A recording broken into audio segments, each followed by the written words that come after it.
Yörük Kızının Mutfağı kanalıma hoş geldiniz. Bugün sizlere öyle bir çorba tarifim var ki ana yemek aratmadan tek başına öğün olabilecek, doyurucu ve çok lezzetli. Tutmaç çorbası tarifini mutlaka benim tarifimle deneyin. Kesinlikle pişman olmayacaksınız. Çorbamız için tenceremize 1 su bardağı erişteyi katıyorum. 1 su bardağı da haşlanmış nohut koyuyorum. 1 su bardağı da haşlanmış yeşil mercimek katıyorum.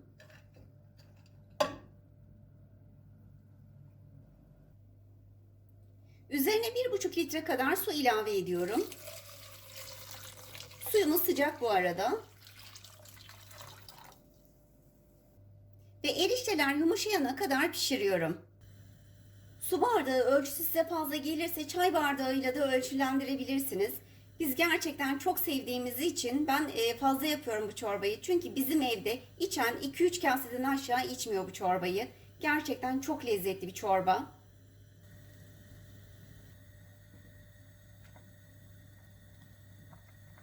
Eriştelerimize yeteri kadar yumuşadı. Yaklaşık ben 15 dakika kadar pişirdim. Zaten mercimekli nohudumuz pişmişti. Hemen çorbamızın terbiyesini yapalım. Çorbamızın terbiyesi için bir kaseye 1,5 su bardağı yoğurt koydum. Üzerine de 1 yemek kaşığı un ilave ediyorum. Bir tane yumurtanın sarısını ve bir diş de rendelenmiş sarımsak katıyorum. Sarımsak kesinlikle çok tavsiye ediyorum. Gerçekten inanılmaz derecede lezzet katıyor. Ve bunları bir güzel çırpalım.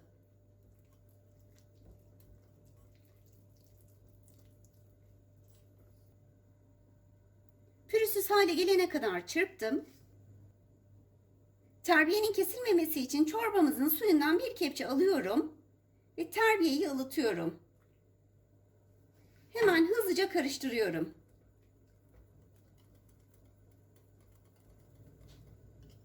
Birkaç kepçe daha katıyorum.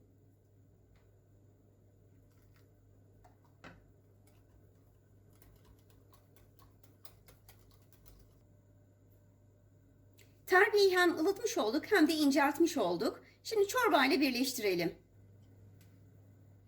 Terbiyeyi bir yandan katıyorum, bir yandan da çorbayı karıştırıyorum. Yavaş yavaş katıyorum ve karıştırmaya da devam ediyorum. Bu şekilde yaparsak çorbamız kesilmez.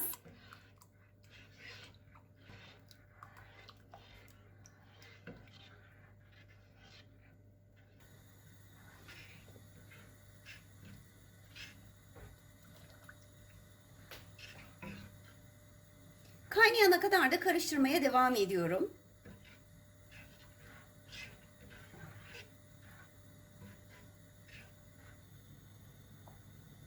Çorbamız kaynamaya başladı. Altını kısıyorum ve 2 dakika kadar kaynatıyorum. Sonra da altını kapatıyorum.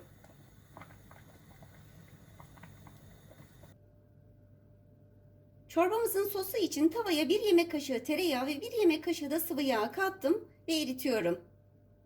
Normalde tutma çorbasına soğan da kavrulur fakat biz sarımsaklı olanı daha çok tercih ediyoruz.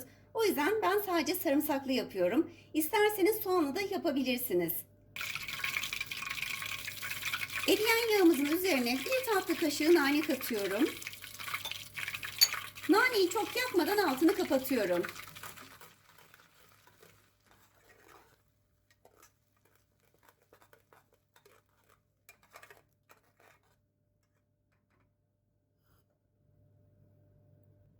Çorbamızın sosunu katıyorum artık.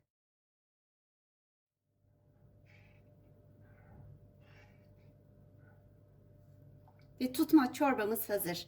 Gerçekten nefis bir çorba. Tutmaç çorbamız servise hazır. Gerçekten hem çok doyurucu hem de besleyici. Kesinlikle yapmanızı tavsiye ederim.